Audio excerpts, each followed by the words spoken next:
3 failed attempts के बाद भी हार नहीं मानी। ये है ओयो की कहानी।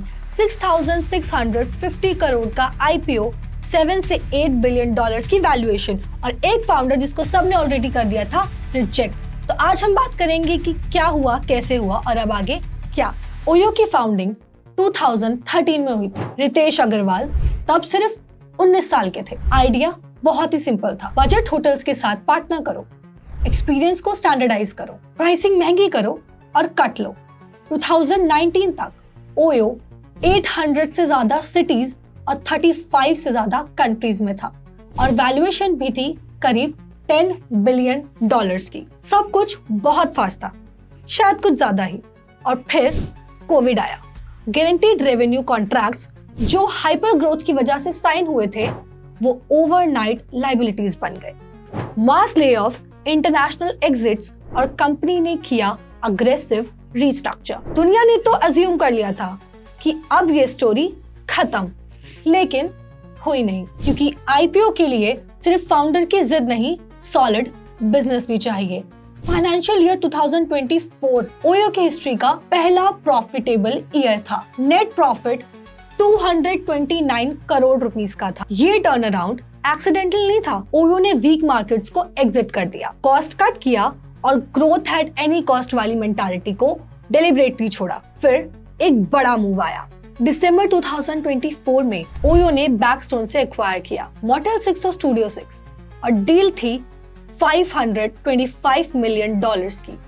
एक झटके में रफली 1500 यूएस प्रॉपर्टीज और लगभग 1.7 बिलियन डॉलर्स का ग्रॉस एनुअल रेवेन्यू ऐड हो गया। ये एक डील थी जिसने ओयो को एक स्ट्रगलिंग स्टार्टअप कंपनी से एक स्केल्ड ग्लोबल होटल ऑपरेटर में कन्वर्ट कर दिया। और अब आईपीओ की बात करते हैं और ये तीसरा अटेम्प्ट क्यों अलग है। दिसंबर 2025 में ओयो की पेरेंट कंपनी प्रिज्म ने सेबी के पास कॉन्फिडेंशियली डीआरएचपी फाइल किया, बिना किसी को बताए, शोर मचाए, quietly. Targeting valuation 7 to 8 billion dollars, raise करना है 6,650 करोड़ और जून 2, 2026 को सेबी का ऑफिशियल अप्रूव भी आ गया। अब ये स्ट्रक्चर क्यों बेटर है? पूरा रेज एक फ्रेश इशू है, कोई ऑफर फॉर सेल नहीं।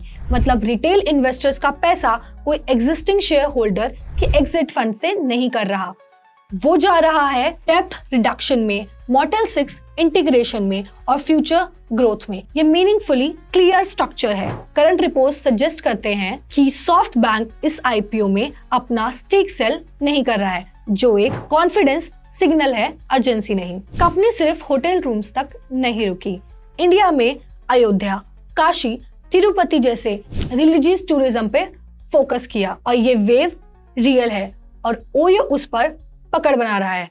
प्रीमियम ब्रांड्स, संडे होटल्स, पैटल होटल्स और European vacation rental brands, Goa में विलास भी। गवर्नेंस साइड पे भी मूव्स हुए हैं। फॉर्मल सेबी चेयरमैन अजय त्यागी को इंडिपेंडेंट डायरेक्टर बनाया गया। मूडीज ने प्रिज्म को B3 से B2 पे अपडेट किया, स्टेबल आउटलुक के साथ। मतलब फाइनेंशियली कंपनी स्टेबल है। मूडीज प्रोजेक्ट करता है कि फाइनेंशियल ईयर 2026 में एबिगडा रफली डबल होगा, अराउंड 280 मिलियन डॉलर्स का। रिस्क है? बिल्कुल है। 1500 फिजिकल यूएस प्रॉपर्टीज रन करना फंडामेंटली अलग चैलेंज है इंडिया में फ्रेंचाइजीज नेटवर्क मैनेज करने से। 2024 में एक बोनस शेयर प्रपोजल आया था जो इनसाइडर्स का कंट्रोल कंसंट्रेट कर देता, बट स्क्रूनिटी के बाद विड्रॉ किया गया और रिप्लेस किया गया 1-for-1 bonus share for all share holders के साथ। सही काम हुआ, लेकिन प्रेशर में हुआ। और रितेश का 2019 वाला डिसीजन, अपना स्टेक $2 बिलियन बोरो करके अपना स्टेक 10% से 33% करना, वो इंस्टीट्यूशनल इन्वेस्टर के लिए आज भी क्वेश्चन मार्क में है। पब्लिक मार्केट प्राइवेट मार्केट से ज्यादा हार्श होते हैं और 7 to 8 बिलियन डॉलर्स का वैल्यूएशन भी तो अभी टेस्ट करना बाकी है। अपडेटेड डीआरएचपी जुलाई तक फाइल होगा। 21 डेज पब्लिक कमेंट्स के लिए ओपन रहेगा। तब तक लिस्टिंग टाइमलाइंस भी क्लियर होंगी। फ्लिपकार्ट, फोन पे जैसे जायंट्स भी अपनी लिस्टिंग प्लान्स को डिले कर रहे हैं मार्केट वोलेटिलिटी की वजह से। ओयो आगे बढ़ रहा है। ये इंडिया का biggest new age tech IPOs में से एक होगी। तो यार, एक बंदा 3 बार गिरते हुए सबने देखा, वो अब पब्लिक मार्केट में आ रहा है। आप लोग क्या सोचते हो, ओयो का आईपीओ एक सॉलिड बेट है या सिर्फ हाइप? कमेंट्स में बताओ और वीडियोस के लिए इंडिया आईपीओ के साथ जुड़े रहें।